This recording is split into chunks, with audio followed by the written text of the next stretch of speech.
as Werner Herzog. Oh yeah, and Captain America. That Oh was yes. kind of funny. But Hey, I'm on a planet now. Would you, for some reason, I'm on this planet? Do you want to come to this cliff and jump off of it for some reason? Would you like this?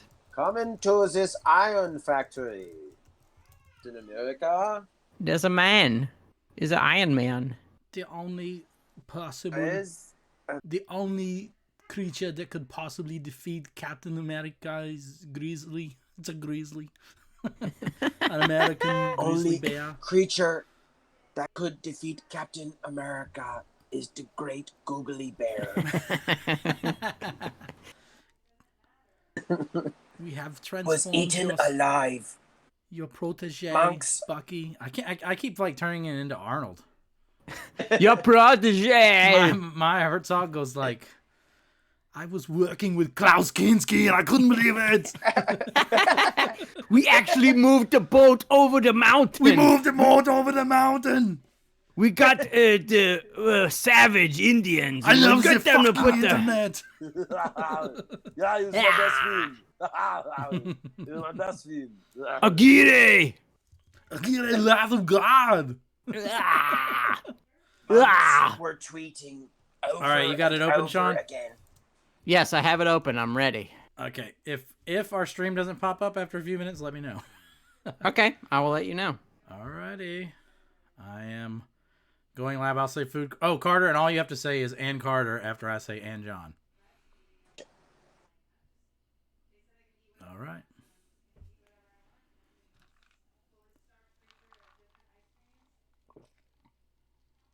My WrestleMania cup, motherfucker. C Triple H. Triple motherfucking H. Let's see.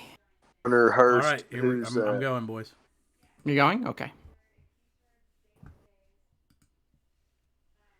Food court.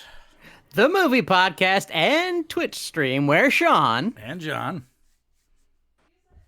And Carter. watch shit, talk shit, and most importantly, eat shit. We are the law. Hello and welcome, Carter. How you doing, buddy? I'm good. I'm living in a green screen where you can kind of make this out to be whatever. I I'm can't living believe you in, have your own desert. twitching studio. That's incredible. No, I've been working out of it ever since the whole thing started. You know. Is it a the Twitch whole- studio or is it the back of a recycling They're calling bin? it panic. It's hard to tell. Tell from that wire right there. Can you deep fake is stuff? A recycling bin. Yeah. I've been doing a lot of Nicolas Cage deep fakes. Been like, Whoa. wow, that's crazy. I'm Donald Trump. You know, it's been fun. I've been getting a lot of likes. My family we've all been living off likes during these times, and so yeah, it's been good. It's been good. I love living in a studio. What was it? A Twitch studio? I live in a Twitch studio, a recycling bin. I know it's good. Honestly, like recycling bin for like LA real estate, that's a pretty nice sized house. Like a recycling bin dumpster, that would be a large LA like residence. Yeah, you get it. You know, you can read the paper and stuff. It's you can drink water sometimes when people throw it out and they think they mistake it for a trash can. You get a little water. You It's get not lucky. bad. I totally didn't. I didn't make get lucky. I didn't make a mistake moving out here. I'll tell you that. Really, to be quarantined out here has been not regrettable. So Hell yeah. stuck away from every one of my friends during an unprecedented pandemic has been a choice. Well, you got the fires coming soon. Don't worry. You'll have some partnership with the fires themselves. It's really nice when you have fires to look forward to. Like I kind of wish it would all just go at once. I didn't Yeah, know then you could fires be were- like JFK blown away. What else do I have to say? Leonard Bernstein. One of the moments, many moments in my life where I thought I was being really funny. I was asked to do the vocals for a cover band. And my song was "We Didn't Start the Fire" by Billy Joel. And instead of doing, actually no, I fucked up the joke even now.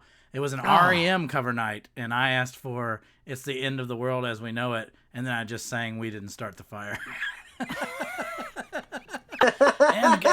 and they actually got really mad. The guy who organized it got really mad. Who knew? Who knew?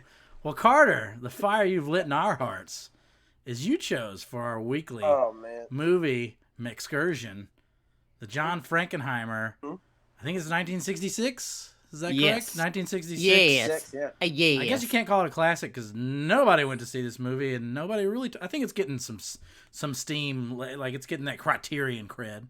But it's a cult classic. That's right. His movie Seconds. Yes. And Carter, what we do on this show is our guests, since you put us to the test, we're putting you on the stand. We need you to tell our food court listeners what the hell happened in Seconds. Mm-hmm. Okay. All right, I will. Let's see. So, this old guy, who is Arthur Hamilton, I think his name. Yeah.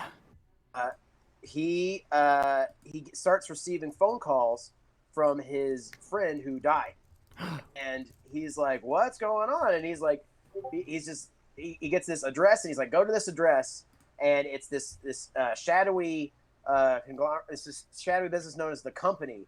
And what they do is they take these wealthy old men and they give them a new life. They make them younger through plastic surgery. They fake their death with a cadaver that looks like them. And they basically take 20 years off of them and give them a new life doing whatever it is they wanted to do but they didn't have a chance to because of responsibilities to their family. So this guy, he accepts the treatment, and the original Arthur Hamilton is played by John Randolph, who is the dad on Chevy Chase's side. I was about to say. Vacation. I was like, that's definitely the dad from Christmas Vacation. Yeah, he's wearing quite the rug in this picture. Quite the rug. And so he accepts it, and death's faked and everything, and he realizes that, I guess his wife and his relationship have fizzled out, and he's estranged from his only daughter, so he accepts the treatment, and he gets his plastic surgery, and he comes out looking 20 years younger, like Rock Hudson. Yeah. He said his dream was to look like the most handsome gay man who ever lived. Absolutely. Yeah. Absolutely. Also, interesting casting choice for living a life not your own that other people have put on for you. Knowing what we know about Rock Hudson. The subtext is endless because I'm pretty sure this might be where Sean gets to correct me later after looking it up. Pretty sure John Randolph was like one of the big, like Dalton Trumbo blacklist guys, and I think this was his comeback. Really? Yeah. He hadn't been in a movie for like 15 years. Yeah, it was because he got blacklisted big time. Because a couple people in the movie did. I think like some of the older guys in the Company were also blacklisted actors. Yeah, this isn't Ronin era. Like, I'm just gonna make the most badass car chase movie ever. This is like when this guy made movies back in the day. He didn't come to play. He tore America a new one 100% of the time. Between this and Manchurian Candidate, it kind of probably changed the way lots of people thought about their country and their political situation. Mm-hmm. Oh wait, no one saw this movie because people who wanted to see a Rock Hudson movie sure as hell weren't ready for this, and people who wanted a movie like this sure as hell weren't ready for Rock Hudson. So nobody saw this movie. Right. Bastards. I think it appealed to a very small portion of it. And do you want me to spoil the end or whatever? Well, we don't care. You're supposed to have seen it. We gotta spoil it. So we gotta spoil it. So he becomes Rock Hudson, and his new name is Tony Wilson. Because the reason I know this is because Tony Brian Wilson thought every time they said Mr. Wilson that Phil Spector had somehow programmed that into the film. Yes, folks, this movie, not lysergic acid and fame, is what drove Brian Wilson insane. Hey, well, I'd heard this like Brian Wilson got to this movie late, and it's like the line was, "Come on in, Mr. Wilson," and he thought that was directly speaking to him, and it fucked with him because it's like he thought like the whole movie was about like his downfall or whatever, and it like I mean he was obviously on the verge of losing his mind anyway, but yeah, this like he thought that he enjoyed it, and also it scared him deeply when he saw the repercussions that Tony Wilson faces. I can't say I blame him when I see Rock Hudson awkwardly making out with a topless woman in a vat full of grapes. The first thought I have is I've got to get back to my giant litter box in my bedroom. I mean, I'm scared. That grapes part is like the most. Oh, maybe I don't know. I was gonna say anti-COVID, but maybe pro-COVID thing. That is like a COVID nightmare. It's just a bunch of people just mulching smashed grapes into each other's genitals. Is It's pretty. It's watching it now. That was intense. That was the most intense part. That shit was like Burning Man to these 1966 people. Oh yeah, that's like the craziest thing. Midsummer's got nothing on seconds, baby. You might be smashing heads with mallets. We got Rock Hudson twinkle tappy toeing all over these delicious grapes. Oh yeah, which was initially like a Ren Fair situation, and then everyone gets naked and starts fucking, dancing around in the grapes, and then the woman who's his love interest is like she ran out on her family, so she's like, just join me, let's do it, supposedly. And he gives in, and he's like, "Yay, so much fun, yay!" Well, all I know is if you play "What Will You Do with a Drunken Sailor" in the hills of Malibu, it turns Rock Hudson into a werewolf. They've got the fucking the one guy's playing the recorder the whole time, and he's just not nailing it. This is like third time playing the recorder, and he has not quite got Drunken Sailor down. Eventually, he throws the recorder over his shoulder. Some of the same people. Go ahead, Carter. I think they got some of the same people. This like cult to be in like the Rosemary's Baby cult. Oh hell yeah! It's like the same facial hair, same thing going on. Oh yeah, same guy with the recorder. I'm sure Frankenheimer and Polanski frequent the same underage hot tubs. I'm sure Sure. They just pull it from the same casting hot tub every time. But I mean. At one point, they just throw the recorder over the shoulder and just start saying, "Stomp those grapes! Stomp those grapes!" Oh, so gross, so fucking super gross. Yeah, and then they have like full cups of it with the mashed grape like kind of floating on the top and they're drinking it. You can't tell me they just fucking. I'm sure they actually grabbed some of the actual foot grape juice and drank it. Oh yeah, those were simpler times back then. Yeah, there's pubes in there. There's definitely pubes in there. Gotta let the pubes ferment. I've always said that about a wine. You wait. Notes of pubis. Oaky pubes. This one tastes a little vinegary. A little delicious. What happens next, Carter? So he's accepted his new life as an artist. He also wants to be an artist in Malibu, a painter. And, Impossible. He has no talent. Those two things can't happen. You can be a hairstylist. You can be a movie producer. You can't be an artist. Live in a Malibu beach house as a painter? Like that's fucking insane. But I guess I don't know. I guess there was a thing in the '60s. And also were wine cults in Malibu. There was a thing in the '60s. But so he's kind of coming into his new life, and he's like in it, and he also has the company provides him with paintings. So his like skill level matches up to that eventually is the idea.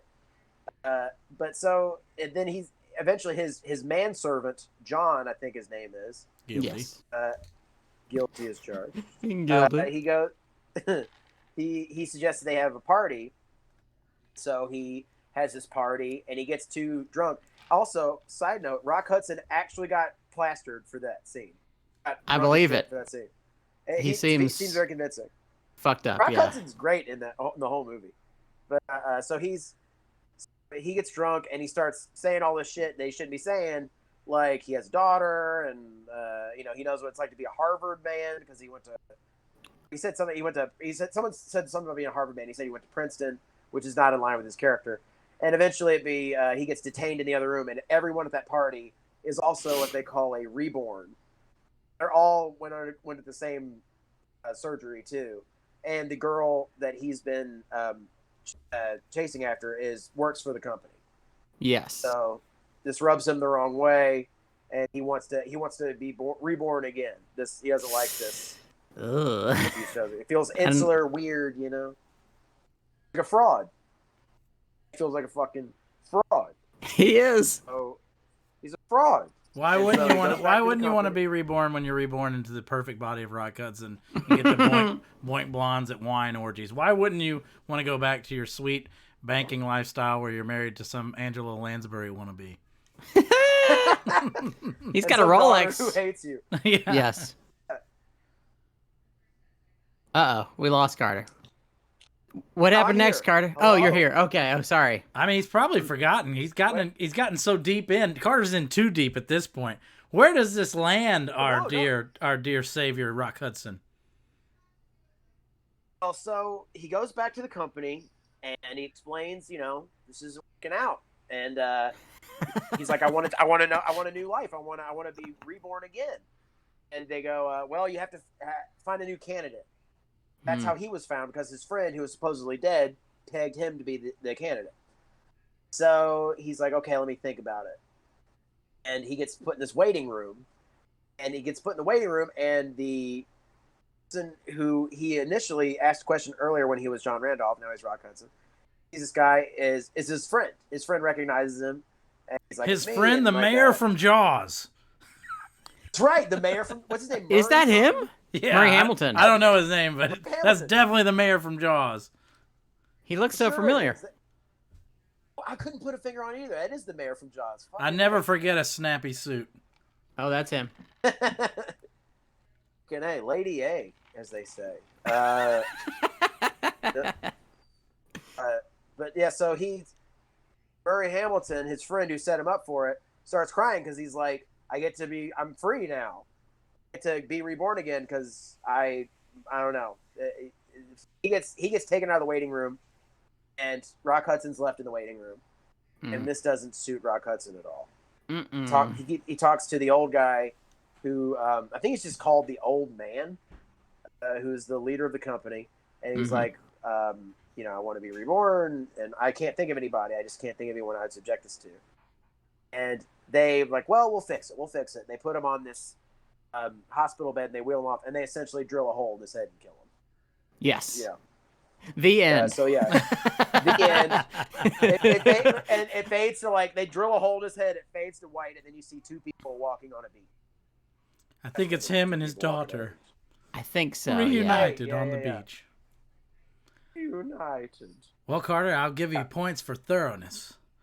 I feel like our viewers, if you didn't catch the picture, you've now lived the picture. But what Carter didn't bring up is how stylistically bizarre this movie is for a 1966 Oh, yes. Oh, my God. Yeah. It's shot so well. I was really surprised. Well, it's in stark, very contrasty, very chiaroscuro, black and white. I can't remember the cinematographer's name. I know he's the cinematographer is like even the way this film is put together, it's like not the Outcast of Hollywood, but the way Frankenheimer put it together, because that is the Asian cinematographer who's really famous. I think its last name might be Wong, but he had Wong Hao. Yeah. Yeah, he had a very scandalous marriage to a white woman that wasn't even allowed. So he really put this together, and he has a lot to say about. This is our second week in a row we're watching a movie that kind of picks apart the notion, and very specifically in this movie, of dreaming and the American dream. And this is definitely one of those monkey's paw, be careful what you wish for type plots. For sure. And America's obsession with youth and staying young. Yeah. Even though Rock Hudson doesn't really seem that young to me anymore, but right. In the movie, he's supposed to be this picture of young health, and he's 50. Yeah. 51 in it. I mean, he still looks perfect. He's Rock Hudson. He looks great. He's hot. Great. But it is funny, and I guess compared to Randolph couldn't have been that much older than him. What do you think Randolph was? Probably 10 10 years years old? older. Yeah. Would you really? At most. Yeah. Would you really like leave your wife and your child behind just to get 10 years younger? Yeah, I think I would. Never mind. I don't know. Like, No, you go ahead, Carter.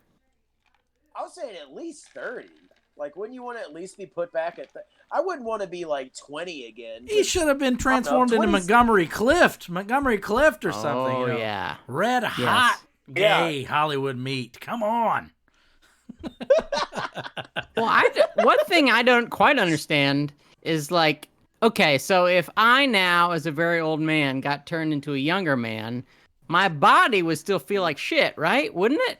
Is that what the exercise does? Is that supposed to make him feel better? I feel like my body would still feel like shit. To reread over like the plot because I was like, wait, so it's not like a new body. It's like his body, but it's just like with plastic surgery. So like, yes, his joints and shit still ache like crazy, and like he still has a bad heart, but his face looks like Rock Hudson. Can he even use that string bean on that hot wine orgy woman? Probably not. I don't think so. Are his pubes gray? Let's get to the heart of the matter here. I mean, well, I think they would have outfitted him with new pubes. Yes. Like, what are you gonna do about that? What are you gonna do pubes. about that ball skin, gentlemen? Wow. You got to tighten up those nads, I would assume. Oh yeah. Most definitely. So before we get into our favorite and least favorite things about this picture, I kind of just want to talk about like. So this picture, I feel like I'm supposed to like it a lot more than I do, and I think it's a very interesting movie. But in the end, it just seems like a really long episode of the Twilight Zone at times. Exactly. I wrote that exact phrase down. I agree. And it's really a does cool movie. Feel like that. And there's a lot of ideas that like going from like 12 Monkeys to Eternals, Sunshine of the Spotless Mind to like countless movies that this obviously influenced. And this is obviously a good movie, or influential movie, but it's at times it felt a little bit like reading like Ulysses, where it's like, all right, dude, yeah, I get it. This is the beginning of stream of consciousness writing, but I don't necessarily want to read it again. And I wouldn't say it was that much of a chore for me, but it was definitely like, because the path has been so well trod now, the first set of footprints, you can't really make them out for how indelible they were. It's not really the most fun movie to watch, nor was, even compared to like Frankenheimer's recent work, like Manchurian Candidate, I think says a lot of the same things with a much better script. And then honestly, like the Lawrence Harvey performance, to me, I know Carter loved the Rock Hudson performance, but like if you gave Lawrence Harvey this role, I think it's a much better movie. I can see that. I feel like Rock Hudson doesn't bring... Rock Hudson performance was pretty broad, I thought. I think this is also tough. This is a tough one to perform because, at least as far as I can tell, the movie is about how he doesn't have any dreams. And so, like, his dream to be young is just like, I don't know, I guess I'll just be young. So it's like, well, what is your performance then? It's just like, well, I got nothing. I blew it. Well, I felt like Hudson was... I think it's like... Go ahead.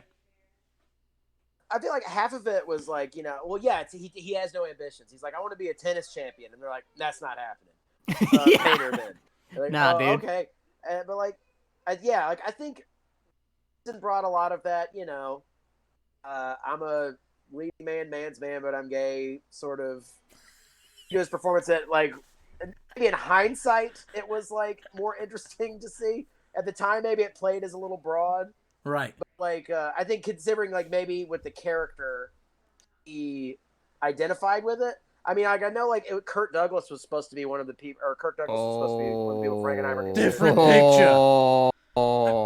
Douglas. Rock Hudson goes for it. Like, he really goes for it in this movie. For sure. But I just didn't feel like he had the world-weary old man under a new, under a fresh coat of paint energy. He didn't bring it other than, like, I didn't dislike his performance in that he was just being like Clint Eastwood, just going through the motions or something, or just playing himself. He really went for it. It just didn't really, I felt like it kind of, this movie needed like a star. You need like a star turn to carry it, because honestly, the script doesn't carry it, and then there's no one else. You know, he's on one version of this character is on screen for the entire movie, and I feel like the earlier Randolph version is so much more compelling, even though he is not the Adonis god of the beach. But he was so much more interesting to watch, and he was just Chevy Chase's dad with a wig on. Yeah. You know. Yeah. You're not supposed to get blown off the screen by that guy. Well, that'll bring us to the first half is much better. Right. Sorry. And the first half has like all the cool, all like the really trippy, bizarre camera movement. And yes. Like the really tight like close-ups and like the following him and stuff. It almost feels like the camera is on his shoulder. Yeah. Like it feels. Like, it reminded me of. John has seen this movie. I don't know if you've seen it. Blair Witch Project. Got it. No, not exactly. Oh shit! There's a German movie that's super fucked up called Angst. I think it's on Shudder right now. But like there are some movements that are sort of like the similar thing where it's like it's not subjective because you're not seeing what he sees, but it is like so locked on to what he's doing. Like dude, it follows him. Makes everybody look like Aphex Twin, man. Everybody looks like Aphex Twin. Exactly. Yeah. I mean, it does feel like that in so many ways. Like it is super weird wide angle lenses and like the opening sequence with like the Saul Bass credits on top. Oh and shit. The opening sequence has been used by a good many metal bands for their album art. Like that scene where like the guy's face is all like splattered across. It was used by the band Godflesh for their first EP. Oh wow! Like an image from that movie. Yeah, that's kind of where I heard about the movie. So I was like, right on. Yeah, it's fucking heavy, dude. This movie is fuck, bro. If you're watching like a bunch of Tool videos and someone's like, "Dude, you should watch Seconds," and you watch this, you are so fucking pissed off. You're like, yeah. What is this shitty ass 12 Monkeys bullshit? Why are they fucking dancing in the wine? And it is like just a big Twilight Zone episode. Yes, like absolutely. I would say a decent one. Right. Yeah. But yeah, definitely. Yeah, but this isn't like Burgess Meredith finally stumbling into his bunker at the end of the world and, oh dear, my bifocals have been broken. This isn't William Shatner with a gremlin on the wing of the plane. This is like some like medium, very medium Twilight Zone. This might even be an Outer Limits episode, boys and girls. Wow, that's cold. There are plenty of bad Twilight Zone episodes. Cold, sure. And it's definitely not the Robert Culp Demon with a Glass Hand Outer Limits episode. Let's not get hasty. Whoa, that's never seen that That's one. The one that Terminator's ripped off from. Oh shit. Yeah. Okay. Robert, fuck yeah. Robert motherfucking Culp, man. Hell yeah. That's an underrated. Hell fucking yeah. That dude hung out with Bill Cosby a lot. Uh-oh. That's a hard man. That dude made like a fun, raucous, comedic TV show with Bill Cosby, and then made like a twisted, hardened cop drama with Bill Cosby. Which I argue is the closest to real Cosby we ever got, because Cosby's just a complete bastard in that one. And as it turns out, really, that's kind of it's called Hickey and Boggs. What? Insane movie. Hickey and Boggs. Hickey and Boggs, directed by Robert Culp, written by Walter Hill, and starring Bill Cosby. That's madness. We're way off track, and we got to get back to Seconds. Carter, we're gonna let you go first since you are the guest. What was your favorite? Your hero of the picture. What was the meatiest and best part to you? Oh man, the meatiest and best part to me, that's tough. I would say probably like everything with John Randolph, and then part where finally reveal it's Hudson. He's got like the little stitches and everything, and then the single tear. As he looks in the mirror and shit. That was probably. I was like, I will say slightly dipped in my expectation from there, but since that point, I was like, oh, it's going to get crazier and crazier, and so probably from that point, I was like, I really liked that part where they revealed that part. I call that part Frankenheimerstein's monster. Whoa! Look out, y'all. Holy crow. Sean, it's Scales. your turn to see how many of these you can fit into a scant 5 minutes. I've got 1,000. Titles. Obviously, we talked about the titles. The titles. I knew rule. it would be a race to see who could suck off Saul Bass first, and Sean's the winner. Titles I rule. did it first. That's right. Yeah, he did it first. Also, I don't love Goldsmith's music in this, but the music during the titles. This was is Jerry awesome. Goldsmith? Yes. Man, what a killer crew. Yeah, really good shit. All right. He gets in a meat truck at one point, does Arthur, and the back of the meat truck says, "Honest Arnie, the used cow dealer." I just love that it says used cow dealer. It's just really horrifying. I liked, there's no way I'll pronounce his name right. Ki Die, he's like I think he's playing an Asian dude in this, but he's an Egyptian dude. He's also in Manchurian Candidate. Yeah, the general from Manchurian Candidate. He's amazing. He's so good. And he's playing essentially the same character, this kind of like sweet, friendly dude who's also really evil, and you're like, this guy makes me deeply uncomfortable. Let's be real. This is in the Manchurian Candidate universe. It might as well be the same, style of filmmaking, style of film. Yeah. And luckily, I love this style of filmmaking, style of film. So yes, it works for me. It was in what Frankenheimer's Paranoia trilogy. What's the other one? Manchurian Candidate and a movie called The Way of the Mark, and it's got Kirk Douglas in it. And I've never seen this. Movies. Are you sure it's not the Isle of Dr. Moreau, starring Val Kilmer and Marlon Brando? Or I think he made that terrible Marlon Brando The Score movie with Ed Norton and De Niro. I think that's also Frankenheimer. Oh no! Frankenheimer's Why did career. He do that? I didn't know his later ones. Outside of Ronin, Frankenheimer's career kind of ends with a whimper. Yeah. Well, for me, since I lost the race to Saul Bass's titles, not once but twice, I guess I'll just go with Frankenheimer's. To me, like very off kilter for the era sense of presentation and style. Like by 66, like this movie looks and feels older than 1966 to me. It feels like it's a movie made in the 1950s, skewering the notions and ideals of the 1950s. And that's interesting to me. But then he does it with like fisheye skate cam lenses. you know? And like almost surrealist imagery. And so to me, like, this is just an era of Frankenheimer that I definitely need to seek out this Way of the Mark thing, because like we've talked about, like movies like Parallax View have come up in conversations a lot in the Twitterati, you know, but to me, this is like a better example of like the movies about that type of paranoia and control in our daily lives. Like this is a movie that hits home and hits harder. Although I will say, and this will be my low man of the picture. Whoa. Low man on the totem pole. I feel like the script kind of is so holy like a sock, not holy like the Bible, not holy like complete, but so like kind of paper thin at points and steps on its own dick way too often for my liking.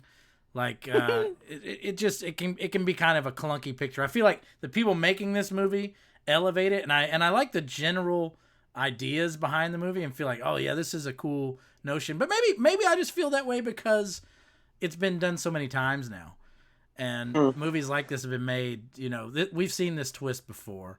You know, this is like a black and white Jacques Tourneur version of Logan's Run in a way. Sure. Good analogy. Yeah, so it's just like it just doesn't. The script to me kind of lets it down at times. Like I really don't understand. And I'm not a script nitpicker. I don't give a shit about the script usually or plots. But it's just like when they're like, well, you need to find someone to replace you as a reborn. Like why? Why does he need to do that? That was kind of that's my low man on the totem pole. Whoa. Is like they throw so much at the end, just nonsense plot shit. Pyramid scheme. They throw so many different plot points at the end when they should be wrapping stuff up. They start adding more shit in the last 20 minutes. To the point where I was like, maybe this would have made more sense if I was alive in 1966. Maybe this is like an oblique reference to something that I don't understand. maybe it's an oblique reference to naming names like Communist Party shit. I don't know. Like it must mean something to somebody because it doesn't make any sense as a story, and it kind of just, you know, I was fine when the movie when it was just like a really good episode of The Prisoner or a really bad episode of Twilight Zone. Speaking of which, what if Patrick McGoohan had played this character instead of Rock Hudson? Yeah, McGoohan screaming at us. Can you imagine Patrick McGoohan delivering the line, "Parade around like a prize stud"? Do you remember that line? He gets up and he's finally got Rock Hudson's cock and balls, and he's like, "Yeah, now you can parade around like a prize stud." Oh yes. Yeah, is that the same doctor who at the end's like, "You were my finest work"? Yes. Yeah.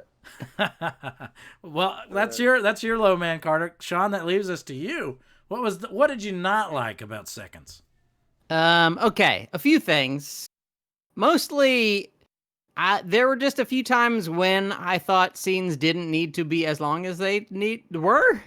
Right. Like, okay, if this movie was an hour and a half, oh baby, how good would this movie be? Man, what if it was a 30-minute Rod Serling TV show episode? Well, exactly, yeah, but like the wine scene, right. I get the point, is like, okay, he's driven insane. Like, essentially, at some point, he has gone so insane that he's like, well, fuck it.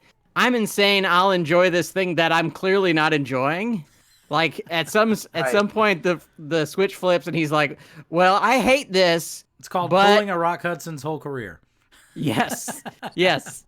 Yeah. And he's like, well, I guess I don't want to be in this gross pit with these people, but at some point, fuck this woman. I guess I better do it. And then they do sort of the same thing in the cocktail party, where like his decline is too long, and eventually, like where they get to the point where he is like, okay, everybody at this party is also fucking weird. That's kind of cool. Yeah. It's like, okay, everybody at this party is part of the conspiracy. They're testing me. That's kind of cool, but they're so long with him just like, I'm singing a Harvard song. I'm singing a Harvard song. Of course Sean didn't like any of these fucking drunk scenes, man. Sean's a fucking Mormon. He's a Mormon. I am. This is the second best movie to have Harvard sing-alongs. This is a crucifixion. Hold on, I've got more burn after reading jokes. Because this is the second best plot twist involving Harvard sing-along songs or Princeton sing-along songs after John Malkovich and Burn After Reading, holding a turkey leg.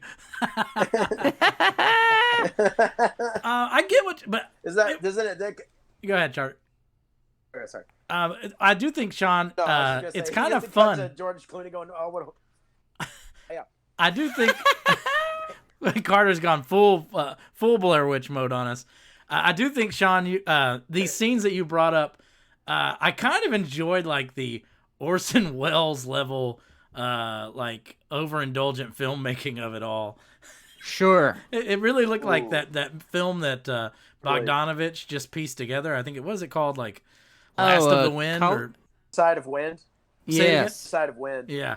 It really felt like it was like so this is fucking insane and to like certain stay at art like audiences of the 60s and shit, they must have been kind of blown away by it, although maybe not. This is like the peace and love era, so maybe I'm not giving them enough credit, and they're already used to like seeing Elliot Gould's balls in movies, so maybe not. But to me, I'm watching a John Frankenheimer thriller, and then all of a sudden I'm like, there was a breast. And then, and then they're stomping wine, and Rock Hudson's getting dunked, and like Punani juice wine. It took me for a wild ride. It was like a midsummer moment for me. Like, yes. I kind of enjoyed that shit. Definitely agree though, like because the pace of the film was so taut beforehand. Yeah. When you get there, it's so indulgent, and then when they're like on the beach, like caressing, you're like, "What am I watching?" You know what I mean? Like, it gets like you get what you're watching, but it's like it's still so like the tone has changed completely, and it kind of changes back when he figures out everyone else is a reborn. Yes, I have like two more positive things, if it's okay. If He's going back. He's going back for seconds, y'all. Okay, one, and this is a small one. At one point, Rock is looking at the ocean, and and he turns around, and he's wearing a cardigan, but no shirt under the cardigan. Just a cardigan and chest underneath. Just a full hot Rock Hudson chest. Hudson, man. Yes. And Slab of meat. as he is about to die, as he's about to get a sweet drill in his head, there's a kind of sort of priest. He's like an interdenominational priest man who I don't know why the fuck they have a priest there. Episcopalians, Sean. Whoa! But I don't know. Like it's cool. I like it, but it's also weird. Like why do they give him a priest? I don't know. But right before he leaves the room as they're about to drill him, he quickly says, "God be with you, sir." Like, and he gets the fuck out. He's like, "Hey, God be with you. I gotta get out of here." I think it's "God be with you," and then like, "Bring me the brain training instrument." I think that guy says it a couple times. He's like, I've been a minister, a priest, a rabbi. Like he's been reborn a bunch of times too, or something. Or he's just had his he's tasted done a little taste test of each of the religions. Yeah, everyone should do. I think that's just called listening. That's just called listening to the Joe Rogan podcast now. Don't you say shit about Joe Rogan, dude? Hell no! I'll cancel you. I'll cancel you. Cancel you in the octagon, Sean. But all in all, I mean, I don't know how you guys felt. Like, Seconds is definitely worth a look, and definitely has like some like really excellent ideas that I think were a springboard for practically an entire genre of like speculative fiction, like weird sci-fi movies in this vein. So I mean, I still think of it as a success. It's just like, if you describe this movie to me, I honestly think that I would have thought I would like it more than I actually did in practice. Yes. I still liked it, but it's just kind of like less than the sum of its parts in a weird way.